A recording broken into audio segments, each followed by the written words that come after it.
Thank you, my love. That's very kind. Very kind. Ah, dear. Okay. From this Kelly to another Kelly. This is one of our candidates from the election.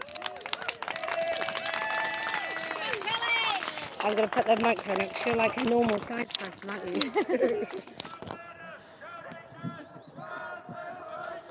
Hello everyone, my name's Kelly and I wanted to come and show you all my t-shirt.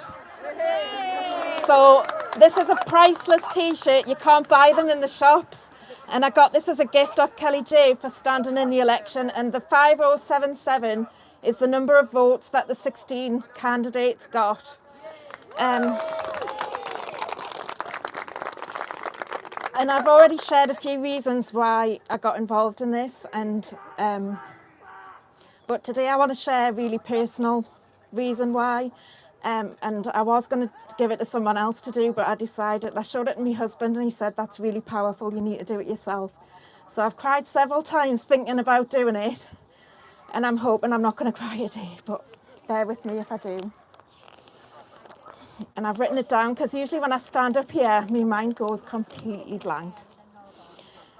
So why does society undermine mothers? Is it because we're powerful?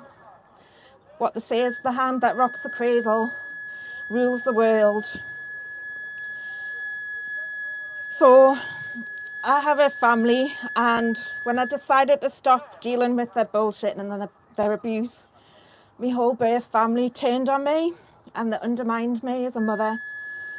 First they went for my son, who was 16 at the time, he hadn't left school. They supported him to breach our curfew of 10 o'clock to come home.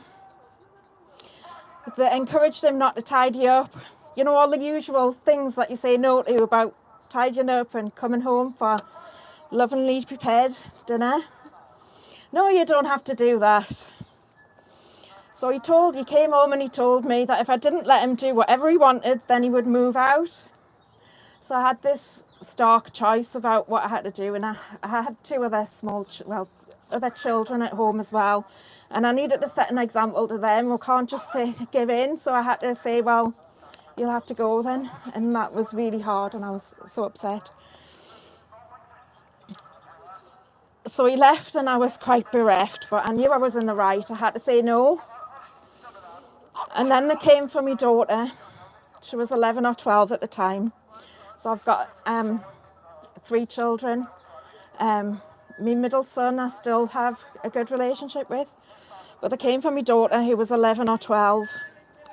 My own mother went to my ex-husband's work and she told him that I was abusing my daughter.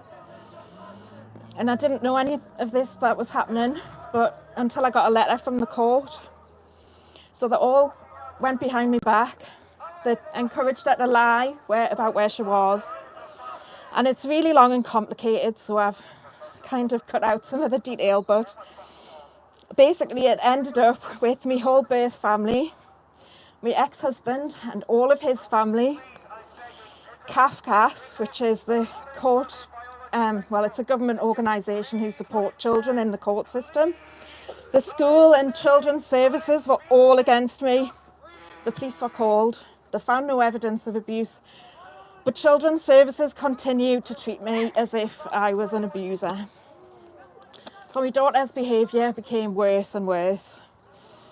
And really it was really difficult to function as a family. All of the adults in my daughter's life were encouraging her to lie about what was happening at home.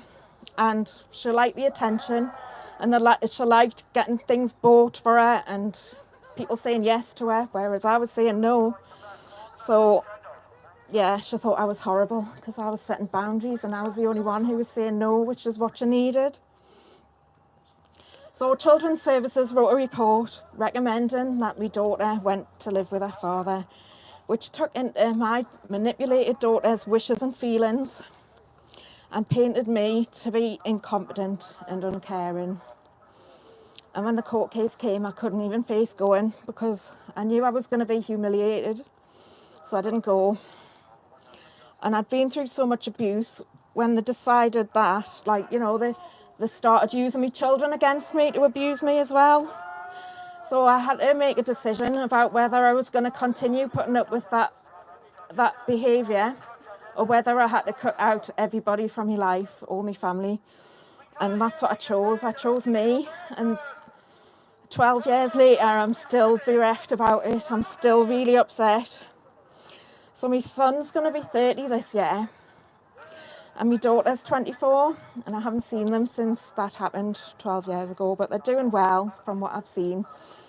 And for over 10 years, I didn't tell anybody what had happened. I just didn't have the language. I didn't know what to say. When I tried to tell people, it just came out in a jumble. People were just stunned. They didn't know what to say to me. I didn't know if they believed me or whether they thought I was a monster like the court did. So it's been quite challenging. So I complained at the time about the organisations, and I did have some success. Some individuals they lost their jobs, and some of the services were reviewed. But that's never going to repair the relationship I had with my children. I've lost them. And when I found out that children were being transed at school behind their parents' back, I just know it's the same thing happening to other women. And I knew I had to stand and say something, because what I've been through is just horrendous.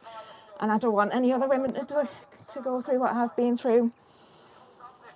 Because the government don't know what's best for children. Teachers don't know what's best for children. And social workers certainly don't behave like they know what's best for children. Mothers do. That's all I want to say.